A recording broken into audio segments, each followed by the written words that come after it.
السلام علیکم ورحمۃ اللہ وبرکاتہ۔ بسم اللہ الرحمن الرحیم، نحمده ونصلی علی رسوله الکریم، اما بعد، رب اشرح لی صدری ویسر لی امری واحلل عقدۃ من لسانی یفقهوا قولی، رب زدنی علما، اللہم رب زدنی علما۔ اللهم صل على محمد وعلى آل محمد كما صليت على إبراهيم وعلى آل إبراهيم إنك حميد مجيد۔ اللهم بارك على محمد وعلى آل محمد كما باركت على إبراهيم وعلى آل إبراهيم إنك حميد مجيد۔ محترم سامعین اکرام، آج کے درس کا موضوع ہے کن چیزوں سے روزہ ٹوٹتا ہے اور کن سے نہیں۔ اس سے پہلے کہ میں اپنا موضوع شروع کروں، ایک قاعدہ ذہن میں رکھیں کہ جو عبادت شریعت کی بنیاد پر ادا کی جاتی ہے، جو عبادت شرعی دلیل کی بنیاد پر ادا کی جاتی ہے، وہ عبادت بغیر دلیل شرعی کے ختم نہیں ہوتی، چاہے کوئی بھی عبادت ہو۔ جب آپ کوئی عبادت کرتے ہیں، اس عبادت کی شروط، ارکان، واجبات مد نظر رکھتے ہوئے کرتے ہیں تو یہ عبادت شرعی ہوتی ہے، اور یہ عبادت اس وقت تک ختم نہیں ہوتی جب تک کہ کوئی فاسد کرنے والی چیز شامل نہ ہو جائے۔ اور یہ جو فاسد کر دینے والی چیز ہے تو اس کی دلیل ہونی چاہیے شریعت سے، ورنہ عبادت برقرار ہے۔ اس کا مطلب کیا ہوا؟ اس کا مطلب یہ ہوا کہ جس نے روزہ رکھا شروط، ارکان اور واجبات کے ساتھ، تو اس کا روزہ حقیقتاً درست ہے۔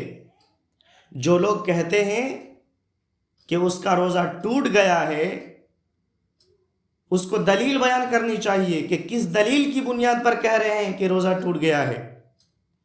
محترم سامعین اکرام، میں یہاں دلیل کی باتیں کر رہا ہوں۔ یہ جو ہم دلیل کی باتیں کر رہے ہیں، یاد رکھیں یہ دین دلیل کا نام ہے۔ یہ دین کس کا نام ہے؟ دلیل کا نام ہے۔ اور دلیل دو چیزوں کا نام ہے، قرآن اور صحیح احادیث کا نام ہے دلیل۔ اور جس کسی کی بھی بات ہو، اور جس کسی کی بھی بات ہو، بڑا سے بڑا بزرگ ہی کیوں نہ ہو جائے، جس کی بھی بات ہو، ان دو چیزوں سے اگر ٹکرا جائے ان کی بات، وہ دلیل ہو ہی نہیں سکتی۔ پھر اچھے سے سن لیں کہ جس کسی کی بھی بات ان دو چیزوں سے ٹکرا جائے، یعنی قرآن اور صحیح احادیث سے ٹکرا جائے، وہ دلیل ہو ہی نہیں سکتی، چاہے وہ کوئی بھی ہو جائے، بڑا سے بڑا بزرگ، پیر، مرشد، بڑے سے بڑے امام، حتیٰ کہ صحابہ اکرام رضی اللہ عنہم کی بات بھی دو شرطوں کے ساتھ ہی قبول کی جاتی ہے کہ ان کی بات قرآن اور حدیث کے خلاف نہ ہو، اور ان کی بات کی مخالفت کسی دوسرے صحابی نے نہ کی ہو۔ ذرا سوچیں، صحابہ اکرام جو اس کائنات میں ان انبیاء اور رسولوں کے بعد سب سے افضل ترین مخلوق ہے، ان کی بات بھی دو شرطوں کے ساتھ ہی ہم قبول کرتے ہیں۔ تو کیا ان سے بھی بڑا کوئی ولی ہے، ان سے بھی بڑا کوئی امام ہے، ان سے بھی بڑا کوئی فقیہ ہے، ان سے بھی بڑا کوئی بزرگ ہے کہ جس کی بات من و عن قبول کی جا سکتی ہے؟ ہرگز نہیں، ہرگز نہیں، ایسا کوئی نہیں ہے۔ امام مالک رحمۃ اللہ علیہ کی یہ بات ہمیشہ اپنے ذہن و دماغ میں رکھیں کہ نبی کریم صلی اللہ علیہ وسلم کی قبر مبارک کے سامنے کھڑے ہو کر امام مالک رحمۃ اللہ علیہ فرما رہے تھے کہ ہر کسی کی بات لی بھی جا سکتی ہے اور رد بھی کی جا سکتی ہے، سوائے اس قبر والے کے بات کی کہ ان کی بات رد نہیں کی جا سکتی۔ محترم سامعین اکرام، اب ہم آتے ہیں اپنے موضوع کی طرف کہ کن چیزوں سے روزہ ٹوٹ جاتا ہے، اور ان چیزوں کو دلیل کے ساتھ ہی بیان کریں گے انشاءاللہ۔ روزے کے احکام و مسائل بیان کرتے ہوئے آج یہ تیسرا درس ہے۔ ہم سب کو یہ جاننا بے حد ضروری ہے کہ ہمیں روزے کی حالت میں کن کن چیزوں سے بچنا ہے، اور وہ کون سی چیزیں ہیں جن سے روزہ ٹوٹ جاتا ہے۔ سب سے پہلی چیز جس سے روزہ ٹوٹ جاتا ہے وہ ہے نمبر 1 کھانا، اور نمبر 2 پینا۔ یعنی کھانے اور پینے سے روزہ ٹوٹ جاتا ہے۔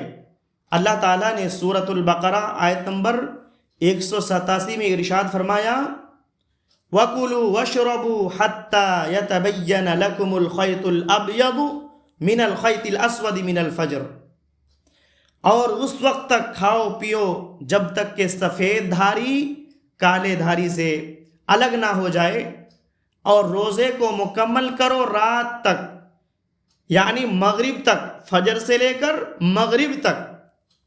تو کھانے پینے سے روزہ ٹوٹ جاتا ہے۔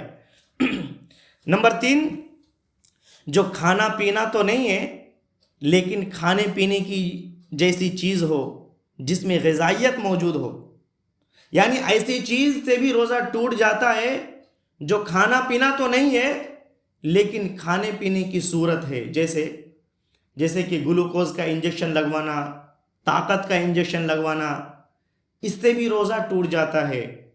اس کی دلیل کیا ہے؟ مریض جب بے ہوش ہوتا ہے، کھانا پینا بند ہو جاتا ہے، تو ڈاکٹر اسے سب سے پہلے کیا لگاتے ہیں؟ گلوکوز لگاتے ہیں، طاقت والی انجیکشن لگاتے ہیں۔ یہ شریعت احکم الحاکمین کی شریعت ہے، یاد رکھے۔ اور اس میں قاعدہ یہ ہے کہ دو ایک جیسی چیزوں میں تفریق نہیں ڈالتے، اور دونوں مختلف چیزوں کو آپس میں نہیں جوڑتے، برابر نہیں کرتے۔ تو اگر کوئی شخص کھانا پینا تو نہیں کھا رہا ہے لیکن طاقت کا انجیکشن لگوا رہا ہے یا پھر خون چڑھاتا ہے، تو اس سے کیا ہوتا ہے؟ روزہ ٹوٹ جاتا ہے۔ نمبر 4، بیوی سے جماع کرنا، ہم بستری کرنا، کیونکہ اس سے بھی روزہ ٹوٹ جاتا ہے۔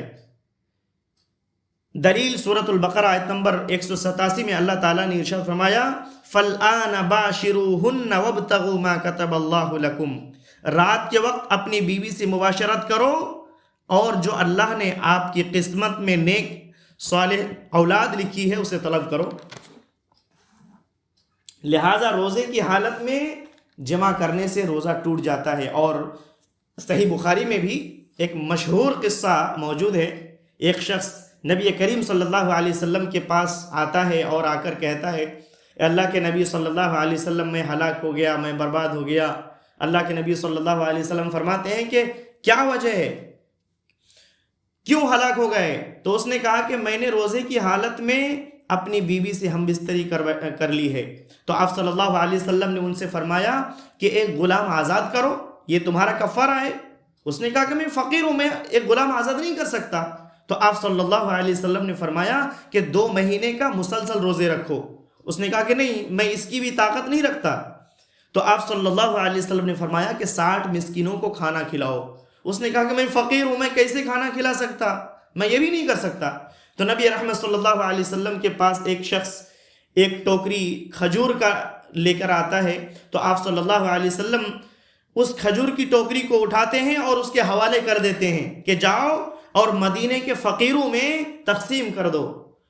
تو وہ شخص نبی رحمت صلی اللہ علیہ وسلم سے کہتے ہیں کہ یہ نبی صلی اللہ علیہ وسلم، اس مدینے میں مجھ سے زیادہ فقیر کوئی بھی نہیں ہے، یعنی میں سب سے زیادہ محتاج اور سب سے بڑا فقیر تو میں ہی ہوں۔ تو آپ صلی اللہ علیہ وسلم فرماتے ہیں کہ جاؤ پھر تم کھاؤ اور پھر اپنے گھر والوں کو کھلاؤ۔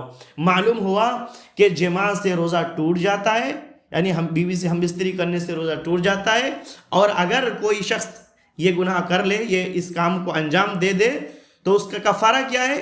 یہ غلام آزاد کرنا ہے، ایک گردن آزاد کرنا ہے۔ اگر اس کی طاقت نہ رکھے 2 مہینے کا مسلسل روزہ رکھنا ہے۔ اگر اس کی بھی طاقت نہ رہے تو 60 مسکینوں کو کھانا کھلانا ہے۔ اگر کوئی ایسا شخص ہے جو فقیر ہے، محتاج ہے، وہ کھانا بھی نہیں کھلا سکتا، تو پھر کیا کرے؟ تو پھر اللہ تعالیٰ سے معافی مانگے، توبہ کرے۔ 5ویں چیز جس سے روزہ ٹوٹ جاتا ہے وہ ہے روزے کی حالت میں شہوت کے ساتھ اپنے عمل سے، اپنی مرضی سے منی خارج کرنا۔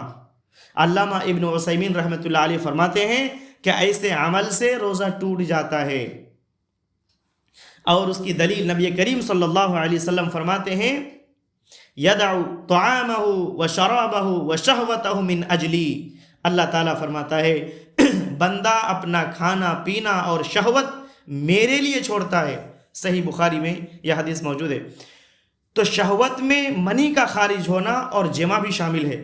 تو اگر کوئی شخص روزے کی حالت میں شہوت کے ساتھ اپنے عمل سے، اپنی مرضی سے منی خارج کرتا ہے تو اس سے روزہ ٹوٹ جاتا ہے۔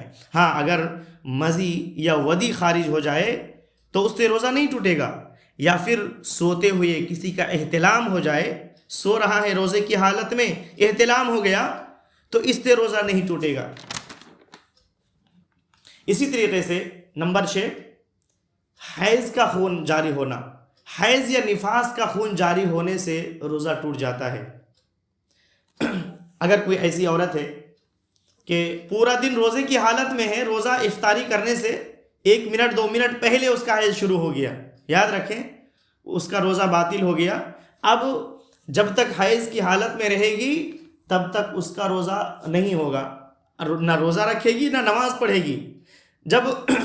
جب پاک صاف ہو جائے گی تب پھر روزہ رکھے گی اور نماز بھی پڑھے گی، اور پھر قضا بھی دینا پڑے گا اس کو۔ اللہ کے نبی صلی اللہ علیہ وسلم نے فرمایا، صحیح بخاری اور صحیح مسلم میں حدیث موجود ہے، الیس اذا حاضت لم تصلی ولم تصم، کیا ایسا نہیں ہے جب عورت حائضہ ہو جاتی ہے تو نہ نماز پڑھتی ہے اور نہ روزہ رکھتی ہے؟ اما عائشہ رضی اللہ عنہ فرماتی ہیں کہ ہمیں روزوں کی قضا کا حکم دیا جاتا تھا، نماز کی نہیں۔ یعنی رمضان المبارک میں حیض شروع ہو جائے تو نماز بھی نہیں پڑھنا ہے اور روزہ بھی نہیں رکھنا ہے، لیکن بعد میں نماز کی قضا نہیں ہے لیکن روزوں کی قضا ضروری ہے۔ نمبر 7، جان بوجھ کر الٹی کرنا۔ جان بوجھ کر الٹی کرنے سے، قے کرنے سے روزہ ٹوٹ جاتا ہے۔ اس کی دلیل نبی کریم صلی اللہ علیہ وسلم نے ارشاد فرمایا، من زرعہ قیء فلا قضاء علیہ ومن استقا فعلیہ القضاء۔ ابن ماجہ میں اور کئی دیگر احادیث میں یہ حدیث موجود ہے۔ نبی رحمت صلی اللہ علیہ وسلم فرماتے ہیں کہ جس کا خود بخود الٹی آ گئی اس پر قضا نہیں ہے، لیکن جس نے جان بوجھ کر الٹی کی تو اس پر قضا واجب ہے، یعنی اس کا روزہ ٹوٹ گیا، بعد میں پھر اس کا قضا اسے کرنا پڑے گا۔ نمبر 8، اگر کسی نے روزے توڑنے کی نیت کر لی تو صرف نیت سے ہی روزہ ٹوٹ جاتا ہے، اگرچہ انہوں نے کھانا پینا نہیں کھایا۔ مثلا کوئی ایسا شخص ہے جو پورا پکا نیت کر لیا اس نے کہ میں اب کھانا کھا لوں گا یا پانی پی لوں گا، کھانا کھانے ہی جا رہا تھا کہ اب کوئی شخص آ گیا، اب اس نے کھانا بند کر دیا اور پھر ان سے بات کرنے لگا، بات کرتے کرتے اچھا خاصا وقت چلا گیا، اب وہ سوچ رہا ہے کہ ابھی تو روزہ افطاری کرنے میں آدھا گھنٹہ ٹائم ہے، اب میں روزہ رکھ لیتا ہوں، کیا میں روزہ چھوڑوں؟ تو نہیں، آپ کا روزہ ختم ہو گیا، کیونکہ آپ نے پکا ارادہ کر لیا تھا کہ روزہ توڑ ہی دینا ہے۔ تو اگر کوئی شخص صرف نیت کر لے، پکا نیت کر لے، تو پھر اسی نیت سے اس کا روزہ ٹوٹ جاتا ہے، اگرچہ اس نے کھانا پینا نہ کھایا ہو۔ نبی رحمت صلی اللہ علیہ وسلم فرماتے ہیں، انما الاعمال بالنیات، تمام عملوں کا دار و مدار نیت پر ہے۔ نمبر 9، اگر کوئی شخص نعوذ باللہ روزے کی حالت میں دائرہ اسلام سے خارج ہو جاتا ہے تو اس کا روزہ باطل ہو جاتا ہے، روزہ ٹوٹ جاتا ہے. یعنی روزے کی حالت میں اس نے اسلام کو چھوڑ دیا، مرتد ہو گیا. جو شخص خود سے دین اسلام کو چھوڑ دے اسے مرتد کہتے ہیں. اور سب سے بڑی بدبختی ہے کہ کوئی انسان دین اسلام کو چھوڑ دے اور کافر بن جائے. اس کے دنیا اور آخرت میں خرابی ہے، ہلاکت ہے، بربادی ہے. جانتے ہیں کوئی انسان مرتد کیوں ہوتا ہے، دین اسلام کو کیوں چھوڑتا ہے؟ اس کے کئی وجوہات ہو سکتی ہے، لیکن جو بنیادی وجہ ہے وہ ہے دین کے بنیادی علم سے ہی دوری. یعنی دین کی جو بنیادی علوم ہیں اس سے دوری. وہ نہیں جانتا، اپنے رب کو نہیں جانتا، اسلام کو نہیں جانتا، نبی رحمت صلی اللہ علیہ وسلم کو نہیں جانتا. اور نتیجہ کیا ہوتا ہے کہ پھر وہ اسلام سے پھر جاتا ہے. میرے بھائیوں، تو اپنے رب کو جاننا، جس رب نے تجھے پیدا کیا اس رب کو جانو. رب کی معرفت حاصل کرنا، رب کے بارے میں جاننا، اللہ تعالیٰ کے بارے میں جاننا یہ ضروری اور لازم ہے کہ جس رب پر ہم ایمان لائے ہیں وہ کون ہے، وہ کیسا ہے، وہ کہاں ہے، اس کے اسماء و صفات کیا ہے. افسوس کہ کتنے ایسے مسلمان ہیں جو کہتے ہیں کہ آمنت باللہ، میں اللہ پر ایمان لایا، لیکن اللہ تعالیٰ کے بارے میں جانتا ہی نہیں ہے. جس رب کی وہ عبادت کرتا ہے اپنے معبود کو نہیں جانتا کہ میرا معبود کون ہے، کس کی ہم عبادت کر رہے ہیں. تو میرے بھائیوں، اپنے رب کو جاننا، اپنے معبود کو جاننا جس پر ہم ایمان لائے ہیں ضروری اور لازم ہے. امام محمد بن عبد الوہاب رحمۃ اللہ علیہ فرماتے ہیں کہ 3 چیزیں ایسی ہیں کہ جسے ہر مسلمان کو جاننا ضروری ہے، چاہے وہ عالم ہو یا جاہل ہو، کوئی بھی مسلمان ہے، عامی ہو، ان پڑھ ہے، لیکن 3 چیزوں کے بارے میں اس کے لیے جاننا ضروری ہے. 3 چیزیں کیا ہیں؟ اپنے رب کے بارے میں، اور پھر دین اسلام کے بارے میں، اور نبی رحمت صلی اللہ علیہ وسلم کے بارے میں. یہ اتنا اہم ہے کہ اگر انسان ابھی مرے گا تو ابھی قبر میں اس سے سوال کیا جائے گا، من ربک ما دینک من نبیک، تیرا رب کون ہے، تیرا دین کیا ہے، اور تیرے نبی کون ہے. کیسے جواب دیں گے اگر اپنے رب کی معرفت ہی حاصل نہیں کی، اپنے رب کو جانا ہی نہیں، اور جانا بھی تو غلط چیزیں جانا، صحیح جانکاری اپنے رب کے بارے میں کبھی لیا ہی نہیں. اپنے رب کے بارے میں تو جانا، لیکن کیا جانا کہ رب ہر جگہ موجود ہے، ہر چیز میں موجود ہے، نعوذ باللہ من ذالک، یہ جانا. جبکہ اللہ کہتا ہے الرحمن علی العرش استوی، رحمان کہاں ہے؟ عرش پر مستوی ہے. اور یہ انسان کہتا ہے کہ اللہ تعالیٰ ہر جگہ موجود ہے، یعنی متشابہ آیات پر وہ عمل کرتا ہے، اسی کو صحیح سمجھتا ہے اور اس طرح گمراہ ہوتا ہے. میرے بھائیوں، تو میں یہاں ایک بات اور ایڈ کر دوں کہ انسان قرآن و حدیث کو پڑھ کر بھی گمراہ ہوتا ہے. کیوں ہوتا ہے؟ کیونکہ وہ متشابہات آیات پر عمل کرتا ہے. تو ہمیں قرآن و سنت کو ویسے ہی سمجھنا ضروری اور لازم ہے جیسے صحابہ کرام نے سمجھا. اگر ہم صحابہ کرام کے فہم سے دور ہٹ جائیں گے تو یہی گمراہی کا راستہ ہے. تو جس طریقے سے صحابہ کرام نے قرآن و حدیث کو سمجھا ہے، ویسے ہی اگر ہم قرآن و حدیث کو سمجھیں گے تب ہمیں ہدایت ملے گی. ہم ہر نماز میں کہتے ہیں اہدنا الصراط المستقیم صراط الذین انعمت علیہم، ان لوگوں کا راستہ دکھا جن پر تو نے انعام عطا فرمایا. اللہ تعالیٰ نے کن پر انعام عطا فرمایا؟ انبیاء پر، شہداء پر، صدیقین پر، صالحین پر. تو کیا صحابہ کرام سے بڑھ کر بھی کوئی صدیق ہے؟ صحابہ کرام سے بڑھ کر بھی کوئی صالحین ہے؟ صحابہ کرام سے بڑھ کر بھی کوئی نیکوکار ہے؟ تو صحابہ کرام کی فہم کو لینا، کس طریقے سے انہوں نے قرآن و حدیث کو سمجھا ہے، ویسے ہی سمجھنا ضروری اور لازم ہے. ورنہ جب انسان اپنی عقل کا استعمال کرتا ہے قرآن و حدیث کو سمجھنے کے لیے، اپنی عقل کا استعمال کرتا ہے یا اندھی تقلید کرتا ہے یا پھر اپنی رائے یا دوسری چیزوں کا استعمال کرتا ہے، تو یہ سارے گمراہ راستے ہیں. صحیح راستہ کیا ہے؟ جس طریقے سے صحابہ کرام نے سمجھا ہے قرآن حدیث کو، ویسے ہی سمجھنا ضروری ہے. محترم حضرات، تو اگر کوئی شخص دین کی صحیح تعلیم حاصل نہیں کرتا، اپنے رب کی صحیح جانکاری حاصل نہیں کرتا، اور وہ اپنے رب کے بارے میں، دین کے بارے میں، نبی رحمت صلی اللہ علیہ وسلم کے بارے میں جاہل ہوتا ہے، تو کوئی شک نہیں کہ ایسا آدمی مرتد بھی ہو سکتا ہے۔ تو ہمیں علم حاصل کرنا ضروری اور لازم ہے، اور خاص طور پر اپنے رب کے بارے میں جاننا۔ اللہ تعالیٰ سے دعا ہے کہ اللہ تعالیٰ ہمیں دین کی صحیح قرآن و حدیث کی صحیح علم حاصل کرنے کی اللہ ہمیں توفیق دے، رب کی صحیح معرفت ہمیں حاصل کرنے کی توفیق دے۔ 10ویں چیز ہے حجامت، یعنی اگر کوئی شخص روزے کی حالت میں حجامت کرتا ہے تو اس سے بھی روزہ ٹوٹ جاتا ہے۔ حجامہ ایک خاص علاج کا طریقہ ہے جس کے ذریعے سے جسم کے خاص حصے سے خون نکالا جاتا ہے۔ اس میں علماء کے 2 اقوال ہیں کہ کیا حجامت سے روزہ ٹوٹ جاتا ہے یا نہیں۔ حجامت یعنی پچھنا لگوانا، اردو میں پچھنا بھی کہتے ہیں، پچھنا لگوانا۔ تو اگر کوئی شخص ایسا کرتا ہے تو کیا اس سے روزہ ٹوٹ جاتا ہے یا نہیں؟ اس میں علماء کے دو قول ہیں، لیکن جو صحیح قول ہے، راجح قول ہے، وہ کیا ہے کہ روزہ نہیں ٹوٹتا، حجامت سے روزہ نہیں ٹوٹتا۔ اس کی دلیل نبی رحمت صلی اللہ علیہ وسلم نے روزے کی حالت میں حجامت کی، اور یہ حدیث بھی صحیح بخاری میں موجود ہے، حدیث نمبر 1938۔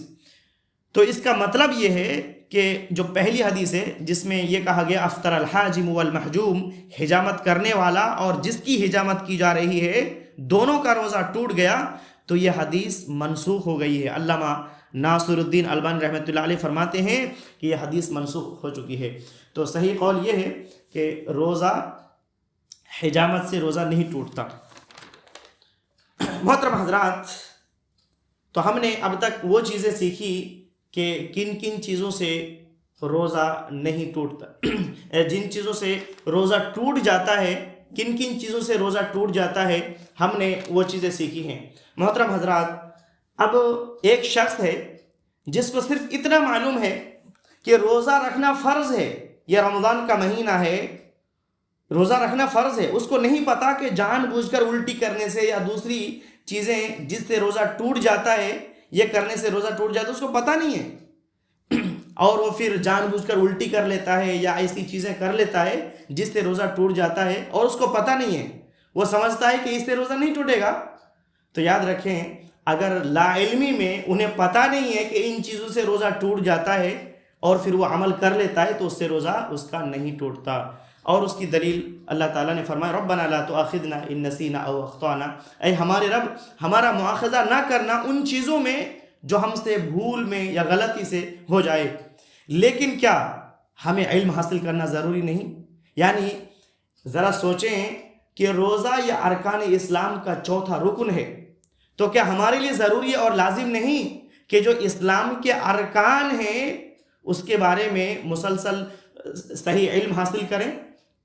میرے بھائیوں، تو یہ ہمارے لیے ضروری اور لازم ہے کہ ہم شریعت کا علم حاصل کریں، اور خاص طور پر وہ علم جو ہمارے لیے ضروری اور لازم ہے، خاص طور پر اسلام کے جو بنیادی ارکان ہیں، اور پھر اور دوسری چیزیں ہیں جو ہمارے لیے ضروری اور لازم ہے، ان چیزوں کا علم ہمیں حاصل کرنا چاہیے۔ اسی طریقے سے اگر کوئی شخص اگر کسی کو پتہ ہے کہ کھانے پینے سے روزہ ٹوٹ جاتا ہے، لیکن بھولے سے غلطی سے کھا پی لے، تو اس کا بھی روزہ نہیں ٹوٹتا۔ وہ جانتا ہے کہ کھانے پینے سے روزہ ٹوٹ جاتا ہے، لیکن بھول کر وہ کھانا کھا لیا، پانی پی لیا، تو پھر اس سے بھی روزہ نہیں ٹوٹتا۔ روزہ کب ٹوٹے گا؟ جب جان بوجھ کر اپنے اختیار سے اگر کوئی شخص اپنا روزہ توڑنا چاہے تو اس سے روزہ ٹوٹ جاتا ہے۔ اور اس کی دلیل اللہ تعالیٰ نے ارشاد فرمایا وَلَيْسَ عَلَيْكُمْ جُنَاحٌ فِيمَا أَخْطَأْتُمْ بِهِ وَلَكِنْ مَا تَعَمَّدَتْ قُلُوبُكُمْ، سورۃ الاحزاب آیت نمبر 5۔ اس میں کوئی حرج نہیں جو تم سے غلطی میں ہو جائے، بے اختیاری میں ہو جائے، لیکن مواخذہ اس میں ہے جو تم اپنی مرضی سے اپنے دل میں اسے کر لو، تو اس کا مواخذہ ہے۔ محترم حضرات، اب ہم ان چیزوں کا بیان کرتے ہیں جن سے روزہ نہیں ٹوٹتا۔ ان چیزوں سے روزہ نہیں ٹوٹتا کیونکہ اس کی دلیل نہیں ہے کہ ان چیزوں سے روزہ ٹوٹتا ہے۔ وہ کون سی چیزیں ہیں؟ کیونکہ بعض اوقات انسان یہ چیزیں کر لیتا ہے اور سوچتا ہے کہ میرا روزہ ٹوٹ گیا، یا پھر ان کے ساتھی وغیرہ کوئی دوست وغیرہ کہتے ہیں ارے تم مسواک کر رہے ہو، یا تم یہ کر رہے ہو، یہ کام کر رہے ہو، تو تمہارا تو روزہ گیا۔ تو یاد رکھیں ان چیزوں سے روزہ نہیں ٹوٹتا. وہ کون سی چیزیں ہیں؟ جیسے نمبر 1 مسواک کرنا، اس سے روزہ نہیں ٹوٹتا. نمبر 2 لعاب کا نگلنا، اگر کوئی تھوک نگل لیتا ہے اپنا تو پھر اس سے روزہ نہیں ٹوٹتا. اسی طریقے سے نمبر 3 بلغم کا نگلنا، اس سے بھی روزہ نہیں ٹوٹتا. نمبر 4 کلی کرنا، ناک میں پانی ڈالنا، اس سے اگر کچھ پانی حلق میں چلا جائے، یعنی ناک میں کسی نے پانی ڈالا یا کلی کیا اور اس میں بے اختیاری میں نہ چاہتے ہوئے حلق میں چلا گیا تو اس سے بھی روزہ نہیں ٹوٹتا. اسی طریقے سے نمبر 5 کھانے کو زبان سے چکھنا. عورتیں گھر میں کھانا پکاتی ہے، خاص طور پر رمضان کے مہینے میں جب کھانا پکاتی ہے تو وہ چکھ سکتی ہے کہ ذائقہ اس کا ٹھیک ہے کہ نہیں ہے. تو کھانے کو زبان پہ اگر چکھنا چاہے تو پھر زبان پہ لے اور پھر چکھ کے پھینک دے تو اس سے روزہ نہیں ٹوٹتا. اسی طریقے سے نمبر 6 ٹوتھ پیسٹ کا استعمال کرنا، اس سے بھی روزہ نہیں ٹوٹتا. لیکن یہ احتیاط ضروری ہے کہ ٹوتھ پیسٹ کا مواد حلق میں نہ جائے. اگر کسی شخص سے یہ احتیاط نہ ہو پائے تو بہتر ہے کہ وہ رات میں برش کریں اور دن میں ٹوتھ پیسٹ وغیرہ کا استعمال نہ کریں. نمبر 7 آنکھوں میں سرما لگانے سے بھی روزہ نہیں ٹوٹتا. کئی لوگ کیا کرتے ہیں کہ آنکھوں میں اگر کسی نے سرما لگا لیا تو کہتے ہیں ارے تمہارا روزہ گیا، تمہارا روزہ تو ٹوٹ گیا، تم نے آنکھوں میں سرما لگا لیا. تو یاد رکھیں آنکھوں میں سرما لگانے سے بھی روزہ نہیں ٹوٹتا، آنکھوں میں ڈراپ ڈالنے سے بھی روزہ نہیں ٹوٹتا، یا کانوں میں ڈراپ ڈالنے سے روزہ نہیں ٹوٹتا. اسی طریقے سے نمبر 8 رگوں میں ٹیکا انجیکشن لگانے سے بھی روزہ نہیں ٹوٹتا سوائے گلوکوز کے، کیونکہ اس میں غذائیت ہوتی ہے. ایسا انجیکشن جس میں طاقت و قوت کے لیے نہ ہو تو اسے لگانے سے کوئی روزہ نہیں ٹوٹتا، اس میں کوئی حرج نہیں ہے.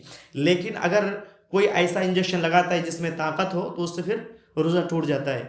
نمبر 9 دمے کا اسپرے استعمال کرنے سے بھی، اگر کسی کو دمہ کی بیماری ہے اور وہ استعمال کر رہا ہے دمے کا اسپرے تو پھر اس سے بھی روزہ نہیں ٹوٹتا. اسی طریقے سے آکسیجن لگوانے سے بھی روزہ نہیں ٹوٹتا. نمبر 11 منہ میں مکھی وغیرہ چلا جائے. کئی مرتبہ ایسا ہوتا ہے کہ بے اختیاری میں منہ میں مکھی چلی جاتی ہے یا پھر دوسری چیزیں اندر چلی جاتی ہے بے اختیاری میں، ہم نہیں چاہتے لیکن اچانک چلی گئی تو اس سے روزہ نہیں ٹوٹتا. نمبر 12 منہ سے خون کا نکلنا یا نکسیر کا پھوٹنا. اگر کسی شخص کے منہ سے روزے کی حالت میں خون نکل جائے اور پھر حلق میں بھی چلا جائے تو اس سے روزہ نہیں ٹوٹتا. اسی طریقے سے نمبر 13 بھول کی وجہ سے کھانے پینے سے بھی روزہ نہیں ٹوٹتا. اور یہ اکثر شروع کے ایام میں ہوتا ہے. رمضان مبارک کا مہینہ شروع ہوا اور شروع میں اکثر ایسا ہوتا ہے کہ انسان اس کو پتہ نہیں رہتا، پانی پی لیتا ہے یا پھر کھانا کھا لیتا ہے. تو اگر کوئی بھول کر کھانا پینا کھا لے تو اس سے روزہ نہیں ٹوٹتا، اگرچہ پیٹ بھر کر کھایا ہو. اگر بھول کر کھانا کھا لیا، پانی پی لیا تو اس سے روزہ نہیں ٹوٹتا. لیکن جیسے ہی اس کو پتہ چل گیا یا کسی نے کہہ دیا کہ روزہ آپ تو روزے کی حالت میں تو فوراً پھر چھوڑ دے. نمبر 14 روزے کی حالت میں اگر کسی کو خون دیتے ہیں یا کوئی خون ڈونیٹ کرتا ہے تو اس سے بھی روزہ نہیں ٹوٹتا. ہاں اگر کوئی کمزوری محسوس کرتا ہے تو الگ بات ہے. اسی طریقے سے نمبر 15 نہانے سے، غسل کرنے سے یا پانی کے اندر تیرنے سے بھی روزہ نہیں ٹوٹتا. نمبر 16 خوشبو لگانے سے روزہ نہیں ٹوٹتا. نمبر 17 پاخانے کے راستے دوائی استعمال کرنا، اس سے بھی روزہ نہیں ٹوٹتا. نمبر 18 شرمگاہ کے راستے دوائی استعمال کرنے سے روزہ نہیں ٹوٹتا. نمبر 19 پیشاب کی نالی لگوانے سے روزہ نہیں ٹوٹتا. نمبر 20 پھوڑا، زخم یا ناخون کے کاٹنے سے روزہ نہیں ٹوٹتا. اسی طریقے سے نمبر 21 خود بخود الٹی آنے سے روزہ نہیں ٹوٹتا. نمبر 22 احتلام ہو جائے، روزے کی حالت میں سویا ہوا ہے، احتلام ہو گیا تو اس سے روزہ نہیں ٹوٹتا. اسی طریقے سے جسم پر یا سر پر تیل لگانے سے روزہ نہیں ٹوٹتا.